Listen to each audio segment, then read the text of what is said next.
நம்முடன் பொருளாதார நிபுணர் சோமவல்லியப்பன் அவர்கள் இணைப்பில் இணைகிறார். அவரிடம் பேசலாம். வணக்கம் சார், மிக்க நன்றி இணைப்பில் இணைஞ்சதற்கு. சார், ஒரு பக்கம் யுஎஸ் தரப்புல இருந்து அவங்க வரியை விதிச்சிட்டு இருக்க நேரத்துல இப்ப இங்கிலாந்துக்கும் இந்தியாவிற்கும் இடையேயான இந்த தடையில்லா வர்த்தக ஒப்பந்தம் எந்த அளவுக்கு முக்கியத்துவம் வாய்ந்ததா பார்க்கப்படுது இப்ப இருக்கக்கூடிய பொருளாதார நிலையில? எந்த ஒரு நாட்டுக்குமே ஏற்றுமதி செய்வதற்கான வாய்ப்புகள் என்பது அவசியம்.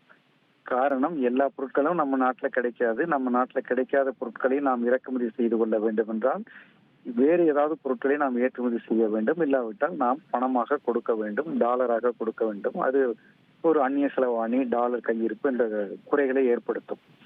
அந்த விதத்துல இந்தியா ஏற்றுமதி செய்வதற்கான வாய்ப்புகளை தேடிக்கொண்டிருக்கிற போது அதிபராக ட்ரம்ப் ஒரு மிகப்பெரிய சிக்கலை உருவாக்கி இருக்கிறார். நாம அமெரிக்காவுக்கு மிக அதிகமான அளவில் கிட்டத்தட்ட $130 பில்லியன் அளவுக்கு ஏற்றுமதி செய்துவிட்டு அங்கிருந்து ஒரு $30-35 பில்லியன் அளவுக்கு மட்டும்தான் பொருட்களை இறக்குமதி செய்கிறோம்.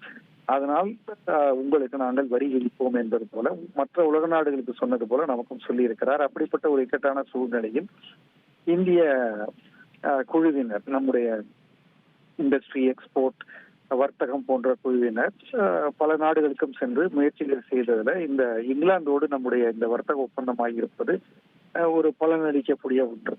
இங்கிலாந்து என்ன தர முடியுமோ அதை நாம் பெற்றுக்கொள்ள முடியும். இந்தியாவிலிருந்து எதை கொடுக்க முடியுமோ, குறிப்பாக இப்ப எனக்கு முன்னால் பேசியவர் சொன்னது போல ஸ்காட்ச், ஜின் போன்ற விஷயங்கள் அங்கிருந்து இங்கு வரக்கூடும். இங்கிருந்து காலனி போன்ற விஷயங்கள், ஜவுளி போன்ற விஷயங்கள் போகக்கூடும். இது இரண்டு நாட்டுக்கும் ஒரு ஒப்பந்தம் என்கிற காரணத்தினால இதுல சம்பந்தப்பட்டவர்கள் எல்லாம் பலனடைவார்கள். இந்திய அரசாங்கமும் இங்கிலாந்து அரசாங்கமும் பலனடையும். மேலும் அமெரிக்கா என்கிற ஒரே ஒரு நாட்டை அவங்க தான் நம்ம அதிகமா ஏற்றுமதி செய்கிற ஒரு நாடாக இருந்து கொண்டிருக்கிறது. அந்த நாட்டை மட்டுமே நாம் நம்பி இருக்க தேவையில்லை. அந்த நம்முடைய பேரம் பேசுவதில் இது ஒரு வலிமையை நமக்கு கொடுக்கும். இங்கிலாந்தோட கையெழுத்து போட்டு விட்டார்கள், இன்னும் வேற நாடுகளில் போட்டு விடுவார்கள் என்பதெல்லாம் ஒரு வலிமையை கொடுக்கும்.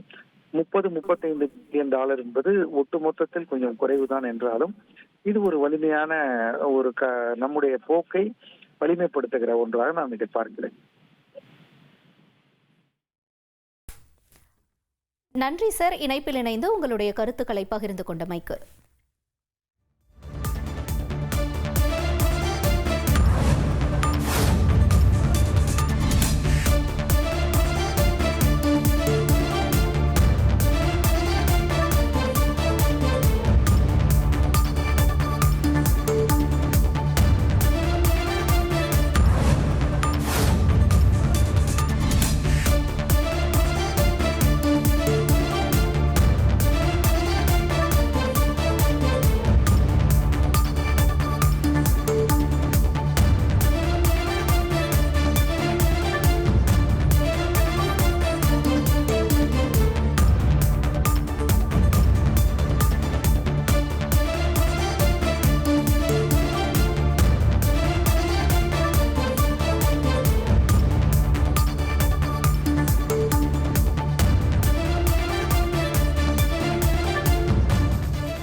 உங்கள் தந்திவன் தொலைக்காட்சியில் ஆத்மான் செவ்வாய்தோறும் இரவு 8 மணிக்கு காணத் தவறாதீர்கள்.